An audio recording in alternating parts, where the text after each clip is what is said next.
মদিনার সনদে খুনি সালামকে ব্যবসা বাণিজ্য সুযোগ করে দেওয়া কোথায় আছে আমাদেরকে একটু বুঝান। মদিনার সনদে মাদকের চোরাচালান ব্যবসা বাণিজ্য কোথায় আছে আমাদেরকে একটু বুঝান। ওনারা নাকি ইসলাম বুঝে, ইসলামের ধর্ম ব্যবসার নামে পুরো বাংলাদেশে টেন্ডারবাজ চাঁদাবাজ মাদকের ব্যবসায় তারা জড়িয়ে পড়েছে। আমরা আপনাদেরকে সংশোধনের জন্য এসেছি। যুগে যুগে যত ফেরাউন এসেছে ততই মূসা জন্মগ্রহণ করেছে, ফেরাউনের শরীর সবুজি হয়েছে। বাংলাদেশে কি তাদের বিচার হবে না? তারা আমাদের ভাগ্য নিয়ে ছিনিমিনি খেলে, বড় বড় কথা বলে, মুক্তিযুদ্ধ শুধু চর্চা করে। কোন মুক্তিযুদ্ধের সংবিধানে লেখা আছে চাঁদাবাজি? আমাদেরকে এটা উত্তর দিয়ে যান। কোন মুক্তিযুদ্ধের সংবিধানে লেখা আছে টেন্ডারবাজি? আমাদেরকে উত্তর দিয়ে যান। কোন মুক্তিযুদ্ধের সংবিধানে লেখা আছে বাংলাদেশে দখলবাজি? আমাদেরকে উত্তর দিয়ে যান।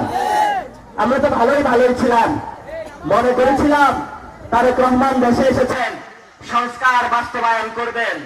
এখন উনি হলো গতি ফেরত অন্যদিকে পথ চলা শুরু করেছেন।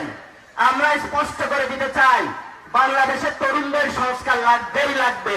আমরা সংস্কারের যাত্রা থেকে এক চুল পরিমাণ ছাড়ব না, কারণ এই সংস্কারের শপথ আমাদের উপরে দায়িত্ব দিয়ে গিয়েছেন আমাদের আজাদের প্রাণ পুরুষ শহীদ উসমান হাদি। বলেছিলেন, জান দিব জুলাই দিব না। আমরা সেই জান দিব জুলাই দিব নার জন্য লক্ষ কোটি তরুণ দাঁড়িয়েছি।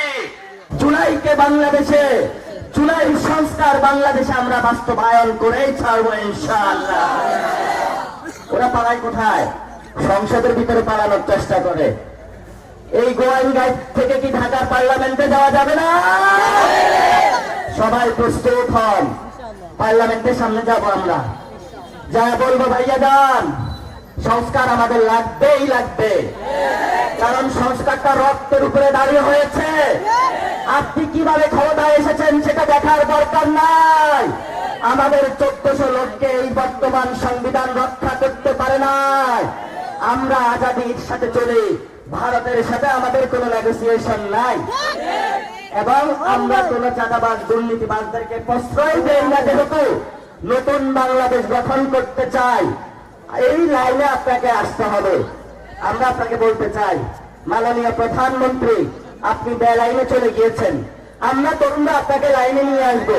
এতে যদি আপনি একটু আদৌ হন, আমাদের চোখ তুলে নেন, তারপরে আমরা আপনাকে লাইনে আনার জন্য চেষ্টা করতে থাকবো। আমরা কি কাউকে বেলাইনে যাইতে দিব? আমরা সবাইকে লাইনে রাখবো। আমরা আগে ঘোষণা দিয়েছিলাম যে বাংলাদেশের ক্ষমতায় আসুক না কেন, লাইনে থাকতে হবে। বেলাইন হইলে আমরা লাইনে আনার চেষ্টা করবো। কি সবাই লাইনে রাখতে পারবেন না? তাদেরকে, যেখানে এমপি গুলো আছে তাদেরকে লাইনে রাখতে হবে। এমপি হওয়ার পর আর পাওয়া যায় না কাউরে। এমপি হওয়ার আগে, দাদা এত ভোট দিয়েন, মা আপনি একটা ভোট দিয়েন, মনে হচ্ছে দুনিয়ার আদর উচ্চায় পড়ে। ইলেকশনের পরে বলে সময় নাই, দৌড়ায় দৌড়ান।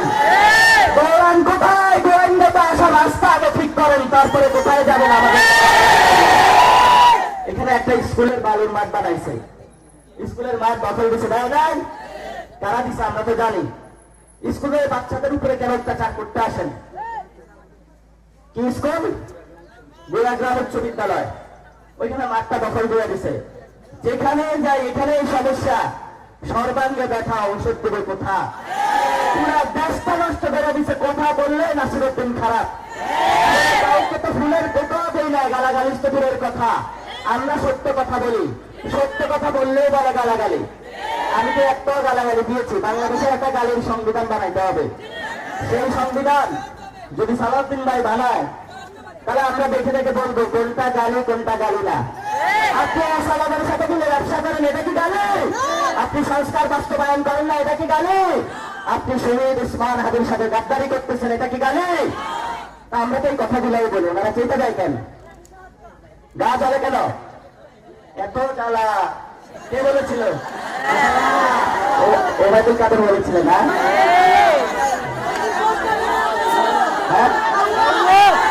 চলে তাদের। এখন যেই পথে গেছে আওয়ামী লীগ, বিএনপিও ওই পথে যাইতেছে। আমাদের করার কি? পথ যদি দিল্লির দিকে বাড়ান, আমরা বলবো ঢাকার আপনারা আস্তানা করুন, ভবিষ্যতে দক্ষিণ এশিয়ায় ঢাকা নেতৃত্ব দিবে বাংলাদেশের তরুণরা প্রস্তুত। অনেকেই বলো দক্ষিণ এশিয়াতে মোদী আছে, আমরা বলি মোদীর তো 2 দিন আগে মোদী হয়ে গেছে, আর কি নেতৃত্ব দিবে? বাংলাদেশের প্রধানমন্ত্রীকে বাংলাদেশের তরুণরা খেদায় দিছে, ওই দেশের তরুণদের চেয়ে বাংলাদেশের তরুণরা আরো 1000 বছরে গিয়ে।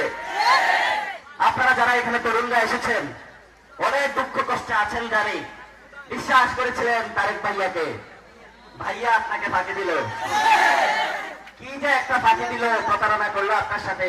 বলছে চাকরি দিলে চাকরি পাইছেন, বলছে কার্ড দিবে দিছে, বিএনপির অন্য কেউ পায় না, আলেম সমাজের বেতন বাড়াবে আর বাড়ায় না, বলছে বাংলাদেশ ঠিক হয়ে যাবে, দেখি চোর বাটপারে না জানে সবগুলো বাড়তেছে, বলছে টেম্পো স্ট্যান্ড থাকবে না, দেখি টেম্পো স্ট্যান্ড আরো বাড়তেছে, বলছে চাঁদাবাজি কইরা দেবে, চাঁদাবাজি দেখি সরকারই এখন করতেছে, বলছে দুর্নীতি থাকবে না, সরকার এখন দুর্নীতির দিকে চ্যাম্পিয়ন হাতের কথা আগাচ্ছে। কোথায় আমরা ভালো পাবো? এই জন্য বলবে এই সরকার বাংলাদেশ চালাইতে পারবে না। তবে আপনারা কি প্রস্তুত আছেন বাংলাদেশের ক্ষমতা নেওয়ার জন্য? আপনারা প্রস্তুত আছেন বাংলাদেশের ক্ষমতা নেওয়ার জন্য? দেখে যান তারেক রহমান, আমরা ক্ষমতা নেওয়ার জন্য প্রস্তুত আছি। আমরা ক্ষমতায় গেলে কোন চাঁদাবাজকে ক্যাবিনেটে রাখবো না, কোন দুর্নীতিবাজকে ক্যাবিনেটে রাখবো না, কোন ভাই বেড়াদারকে ক্যাবিনেটে রাখবো না। ক্যাবিনেট হবে শহীদ ওসমান হাদির আদর্শের ভিত্তিতে, জুলাইয়ের সংস্কারের ভিত্তিতে। আমাদের ক্যাবিনেটের প্রথম কাজ হবে যারা আমাদের 1400 ভাইকে খুন করেছে প্রত্যেককে আমরা আইনা ফাঁসির আদেশ বাস্তবায়ন করব। দ্বিতীয় আমাদের কাজ হবে বাংলাদেশে যে সংস্কারের আমরা প্রতিশ্রুতি দিয়েছিলাম, পুলিশ সংস্কার আমরা করব, ব্যবসা বাণিজ্যের সংস্কার করব, তরুণদের কর্মসংস্থান নিশ্চিত করব এবং আমরা তরুণদেরকে ট্রেনিং এর ব্যবস্থা করব বাংলাদেশের সার্বভৌমত্ব রক্ষার জন্য। আপনারা সবাই ট্রেনিং নিতে প্রস্তুত আছেন না? ওরা পাশ দিয়ে যা করে আর কি করবে। আমরা শারীরিক ট্রেনিং নিব, স্কাউটের যেভাবে ট্রেনিং হয় এভাবে ট্রেনিং নিব। বাংলাদেশকে রক্ষা করতে হবে, ভারতের সকল দৃষ্টি বাংলাদেশের উপরে পড়েছে, সীমান্তে গিয়ে আমরা রক্ষা করবো, আর কেউ পারবে না বাংলাদেশে। ওরা তো সীমান্ত গেলে ভারতের সাথে বলবো দাদা আসা একটা চুক্তি করি, আমরা কি চুক্তি করবো? আমরা চোখে চোখ রেখে বলবো জিয়াউর রহমান তোমাদের বিরুদ্ধে দাঁড়িয়েছে, আমরা দাঁড়িয়েছি, জিয়াউর রহমানের সন্তান দাঁড়ায়নি। পার্লামেন্টে একটা কথা হয়েছে যে আমরা সীমান্ত হত্যার বিরুদ্ধে কথা বলবো, ওই নোটের উপরে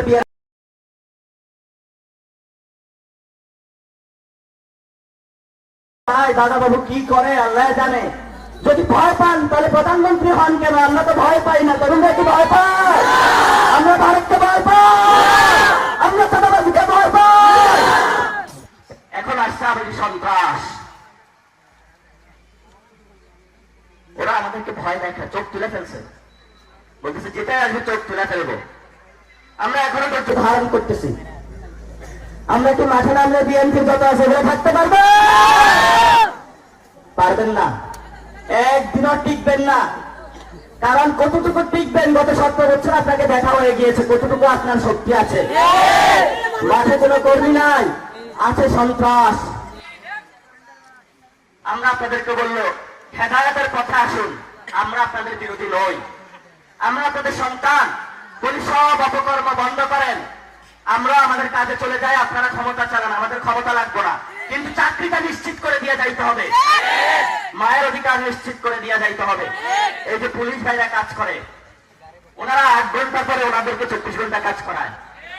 একটা লোক বউর কাছে যাওয়া লাগবে না, সময় দিতে হবে না। আমরা বলতেছি সরকারের কাছে পুলিশ ভাইদেরকে 8 ঘন্টা উপরে যদি কাজ করান তাহলে তাদেরকে ওভার টাইম টাকা দিতে হবে, আর যদি ওভার টাইম না দেন তাহলে 8 ঘন্টার মধ্যে সীমাবদ্ধ রাখতে হবে, ওদের বাসস্থানের ব্যবস্থা করতে হবে। আপনারা তাদেরকে একটা কিলিং জেলে ফেলে দেন, বলেন বাচ্চাদেরকে হত্যা করতে, জনগণের মুখোমুখি পুলিশকে দাঁড় করাবেন না। জনগণ এবং পুলিশকে ঐক্যবদ্ধভাবে শক্তিশালী করে সন্ত্রাসীদেরকে দৌড়ানি দিতে হবে। আমরা পুলিশ ভাইদেরকে বলবো জনতা আপনাদের সাথে আছে, মনোবল হারাবেন না। আপনাদেরকে শেখ হাসিনা যেভাবে ব্যবহার করেছিল, আমরা ক্ষমতায় আসলে আপনাদেরকে এইভাবে ব্যবহার করব না। ওরা পুলিশকে যেভাবে গালি দিয়ে কাজ করায়, ভালোবাসা দিয়ে মন জয় করতে পারে না, জোর করে মন জয় করতে চায়। জোর করে কি মন জয় করা যায়? প্রিয় তারেক রহমান, তরুণ সমাজের মন জোর করে আদায় করতে পারবেন না, সংস্কারের মাধ্যমে ভালোবাসা দিয়ে আদায় করতে হবে। কি বলেন? আমরা ভাইয়াকে বলবো, ভাইয়া সংস্কার দিয়ে দেন, আমাদের 1400 লোকের বিচার বুঝিয়ে দেন, তাহলে নাসিরউদ্দিনও চুপ করে যাবে, বাংলাদেশের সকল তরুণ চুপ করে যাবে। আর যদি না দেন তাহলে কি হবে? ভাইয়া কি ক্ষমতা থাকতে পারবে? ভাইয়া ক্ষমতায় থাকতে পারবেন না। স্পষ্ট কথা, আপনার সাথে আমার সাথে সত্যের মাপকাঠি হলো একটাই, আপনি কি সংস্কার বাস্তবায়ন করবেন নাকি করবেন না? যদি সংস্কার করেন আপনি ক্ষমতায় থাকবেন, যদি সংস্কার বাস্তবায়ন না করেন আপনি ক্ষমতায় থাকতে পারবেন না। তিনটা কথা বলে শেষ করবো। 70 নির্বাচনে যখন বাংলাদেশকে ক্ষমতা বুঝিয়ে দেওয়া হয় নাই, বাংলাদেশ কি স্বাধীন হয়েছিল নাকি হয় নাই?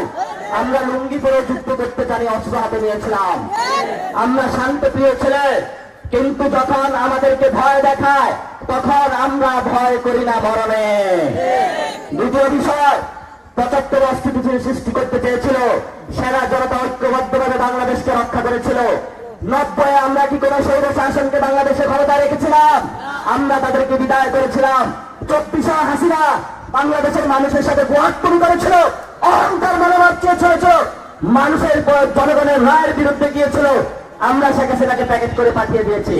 আমরা আপনাদেরকে এখন বলবো, 26-এর পরে আর উল্টাপাল্টা পথে হাঁটবেন না, সংস্কারের সিরাতুল মুস্তাকিমের পথে হাঁটেন। যদি আপনারা কোনো পথভ্রষ্টদের দলে যান, আমাদের দায়িত্ব হলো আপনাদের সিরাতুল মুস্তাকিমের পথে হাঁটানো। যদি না হাঁটেন, পথ থেকে ধাক্কা মেরে ফেলে দিয়ে ওই ক্ষমতায় আমাদের নিয়ে সিরাতুল মুস্তাকিমের পথে বাংলাদেশকে নিয়ে যাবেন। ভাই এতক্ষণ কোনো গালাগালি করলাম? আপনাদের মনের কথাটাই তো বললাম। তো ওদের সমস্যা, এখানে তো অনেক বিএনপির লোক আছে, বাবারা আপনারাই সাক্ষী দিয়ে যান আমরা কি করলাম, কি অপরাধ করলাম। ওই সময় আমরা বলছি যে কোন বাংলাদেশে বৈষম্য চলবে না, কোটা থাকবে না। শেখ হাসিনা বলে ওরা আমার গতি নাড়া দিতে আসে, চালা গুলি। এখন তারেক রহমান বলে আমার গতি নাড়া দিতে আসতেছে, চালা গুলি, চোখ তুলে দেয়। আপনার বয়সে একটা ছেলে তার চোখটা তুলে দিছে, কি অপরাধ ছিল তার? এখন আমাদের ন্যারেটিভ তৈরি করে যে নাসিরউদ্দিনের কারণে চোখ চলে গেছে। কত বড় অসত্যের অসত্য বাংলাদেশের এগুলায়। কি ভাবে যে আপনারা এদেরকে ভোট দিচ্ছেন কেন? সবাই ভুলে ভোট দিয়ে দিছে। এখন আগামী স্থানীয় নির্বাচনে কে ভুল করবেন? মেয়েরা কয়বার যায় তোলা যায়? মেয়েরা কয়বার? একবারই তো যায়, 2বার যাবে?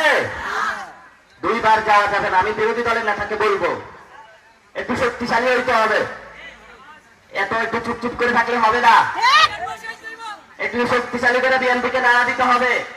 আপনি বিরোধী দলীয় নেতা, মানে জনগণের আপনি ভয়েস। যদি জনগণের ভয়েস না হইতে পারেন তাহলে রাজপথে বিরোধী দল বের হবে।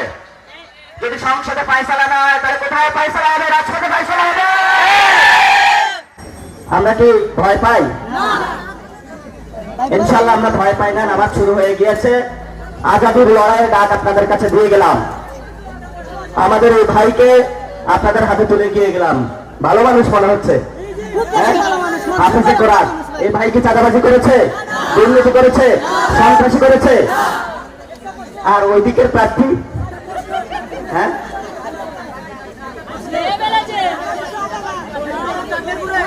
আচ্ছা, এখন সিলেটে বলা হয় নাকি পরিবেশের সমস্যা হয়, আর পুরা বাংলাদেশে সব খাল নদী দখল করে ফেলছে, ওইখানে পরিবেশের সমস্যা হয় না। মানে সিলেটে আসলে পরিবেশ ঢুকে যায়।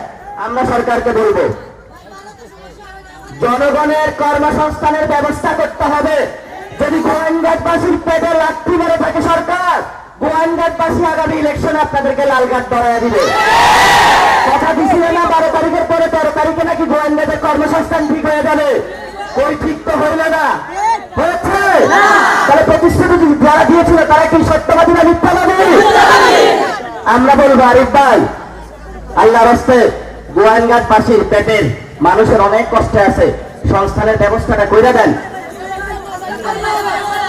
4টা উপজেলার মানুষ এখানে একই কর্মসংস্থানের উপরে আছে, তোয়ারি ব্যবসা। ভাই এই রাস্তা বলে লাভ নাই, এটা কোনো রাস্তাই না, রাস্তাই নাই, কি সংস্কার করবে?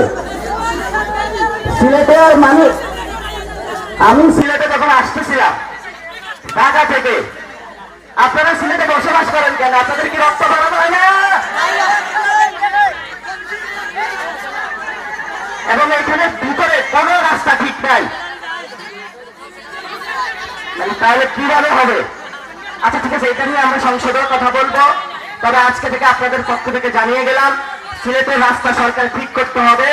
যদি সরকার ঠিক না করে তাহলে জনগণের উদ্যোগ নিবে সরকারকে সরিয়ে জনগণের রাস্তা ঠিক করার জন্য। আমরা এটা পারবো নাকি? সিলেটের মানুষের অনেক টাকা, বলেন যে পারবো না, তাহলে ছাইড়া দেন। আপনারা স্থানীয় নির্বাচনে এই ভাইকে ভোট দিবেন। ভাই যদি ভালো হয়ে থাকে আগামী নির্বাচনে বিএনপি প্রার্থীকে একটা লাল কার্ড দেখায় দিয়ে এই ভাইকে ইনশাআল্লাহ আপনারা জয়ী করবেন।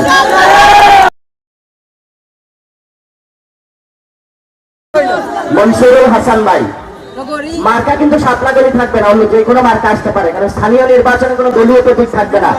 যেখানে যাবেন মনসুর ভাইকে ভোট দেবেন। আর মনসুর ভাই শোডাউন চলবে না, আপনি জনগণের কাছে যাইতে হবে, মন জয় করতে হবে। এই তরুণরা ভালোবাসা দিতে প্রস্তুত আছে। তরুণরা বুঝে গেছে যে আরিফ ভাই রাস্তা ঠিক করে না, আরিফ ভাই হলো পাথর কোয়ারি ঠিক করে দেয় না। এখন বলছে আরিফ ভাইরে দেওয়া হবে না। আপনারা হলে নতুন করে প্রস্তুতি দেন, সবাই নামাজ দেন।